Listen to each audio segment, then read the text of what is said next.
Hello everyone. നമുക്കെല്ലാവർക്കും അറിയാവുന്ന പോലെ ഹൈബ്രിഡ് വെഹിക്കിളിൻ്റെ എഞ്ചിൻ സ്റ്റാർട്ട് ആവുന്നതും ഓഫ് ആവുന്നതും ഓരോ കണ്ടീഷൻ ബേസ് ചെയ്തിട്ടാണ്. വെഹിക്കിളിൻ്റെ ബാറ്ററിയുടെ ചാർജിങ്, വെഹിക്കിളിൻ്റെ പവർ റിക്വയർമെൻറ്റ്, അങ്ങനെയുള്ള കുറേ കണ്ടീഷൻസ് ബേസ് ചെയ്തിട്ടാണ് എഞ്ചിൻ ഓൺ ആവുന്ന ഓഫ് ആണ്. ഒരു കസ്റ്റമർ പോയിൻ്റ് ഓഫ് വ്യൂവിൽ വെഹിക്കിളിൻ്റെ എഞ്ചിൻ സ്റ്റാർട്ട് ചെയ്യേണ്ട ഒരു ആവശ്യം വരുന്നത് വെഹിക്കിളിൻ്റെ എമിഷൻ ടെസ്റ്റ് ചെയ്യുന്ന സമയത്ത്.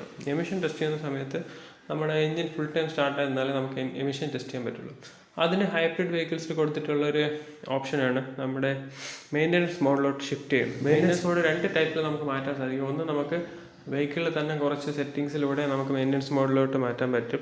അല്ലെങ്കിൽ നമ്മുടെ ടൊയോട്ടയുടെ സർവീസ് സെൻറ്ററിൽ പോയിട്ട് നമ്മുടെ സ്കാൻ ടൂൾ കണക്ട് ചെയ്തിട്ട് മെയിൻ്റനൻസ് മോഡിലോട്ട് മാറ്റാൻ പറ്റും.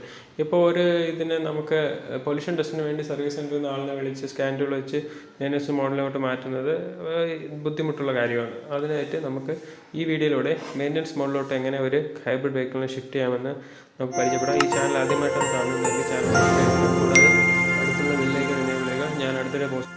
അപ്പോൾ നമ്മൾ മെയിൻ്റനൻസ് മോഡിലോട്ട് മാറ്റുന്നതിനായിട്ട് ഫസ്റ്റ് വെഹിക്കിളിനകത്ത് കയറിയിട്ട് ഹാൻഡ് ബ്രേക്ക് പെഡലിലാണ് ഹാൻഡ് ബ്രേക്ക് പ്രസ് ചെയ്യുക. എന്നിട്ട് ഇഗ്നിഷൻ സ്വിച്ച് 2 പ്രാവശ്യം പുഷ് ചെയ്യുക. അപ്പോൾ ഇഗ്നിഷൻ ഓൺ ആകും, വണ്ടി സ്റ്റാർട്ട് ആകത്തൊന്നുമില്ല.